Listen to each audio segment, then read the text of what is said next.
Good morning, welcome to north east এডিটিজ। মই বৰ্তমান আছোঁ 9 মাইলত অৱস্থিত অংকুৰ ভাৰত গেছ এজেঞ্চিৰ সন্মুখত। মই আজি অংকুৰ ভাৰত গেছ এজেঞ্চিৰ সকলো গ্ৰাহকক জনাবলৈ পাই সুখী হৈছোঁ, নৰ্থ ইষ্ট টেৰিটৰীৰ ভিতৰত অংকুৰ ভাৰত গেছ এজেঞ্চিয়ে বেষ্ট ডিষ্ট্ৰিবিউটৰ এৱাৰ্ড পাবৰ কাৰণে সক্ষম হৈছে। আহক আমি তাৰ কিছু দৃশ্যাংশ উপভোগ কৰোঁ।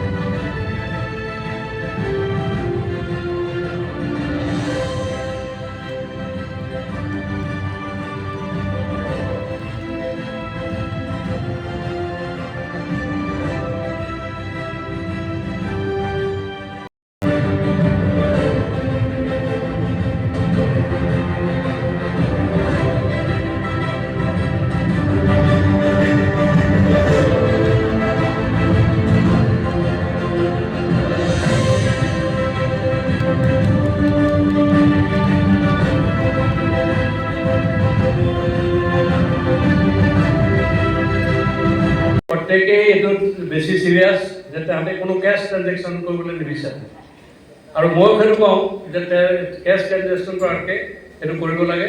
গতিকে they are not doing any মানে less cash transaction and doing this and make it successful. লগতে মই আজি আপোনালোকক এটা জৰুৰী বাৰ্তা প্ৰেৰণ কৰিবৰ কাৰণে এই ভিডিঅ'টো বনাইছোঁ। আপোনালোকে গেছৰ কানেকশ্যনৰ লগত আধাৰ লিংক কৰি EKYC সম্পূৰ্ণ কৰক। আধাৰ লিংক কৰাৰ অন্তিম সময়সীমা 2026 চনৰ ফেব্ৰুৱাৰী মাহৰ 28 তাৰিখ। 28 ফেব্ৰুৱাৰীৰ পিছত চৰকাৰে প্ৰদান কৰা ৰাজসাহায্যৰ পৰা বঞ্চিত। গেছৰ কানেকশ্যনৰ লগত আধাৰ লিংক কৰি EKYC সম্পূৰ্ণ কৰক। আধাৰ লিংক কৰাৰ অন্তিম সময়সীমা 2026 চনৰ ফেব্ৰুৱাৰী মাহৰ 28 তাৰিখ। 28 ফেব্ৰুৱাৰীৰ পিছত চৰকাৰে প্ৰদান কৰা ৰাজসাহায্যৰ পৰা বঞ্চিত হ'ব।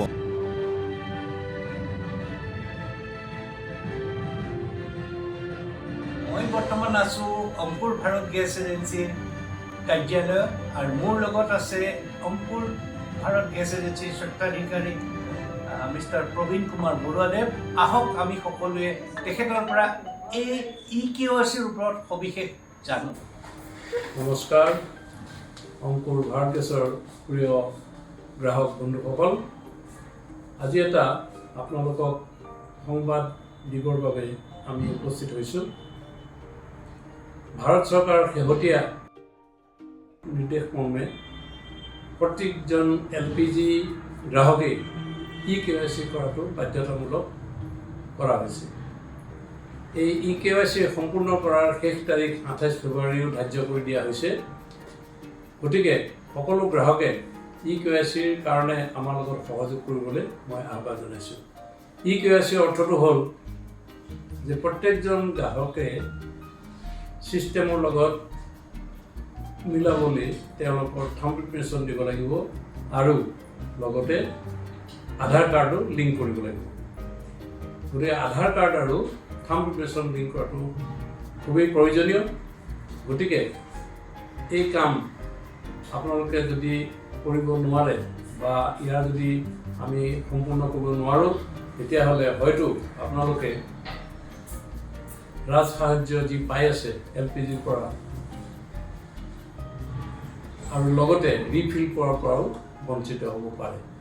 গতিকে পুনৰবাৰ আপোনালোকক নিবেদন জনাইছোঁ যাতে আপোনালোকে আমাৰ কাৰ্যালয়ত আহি আপোনালোকৰ এই EKYC সম্পূৰ্ণ কৰক, যাতে আপোনালোকৰ কোনো অসুবিধা নহয়, আৰু আমিও যাতে আমি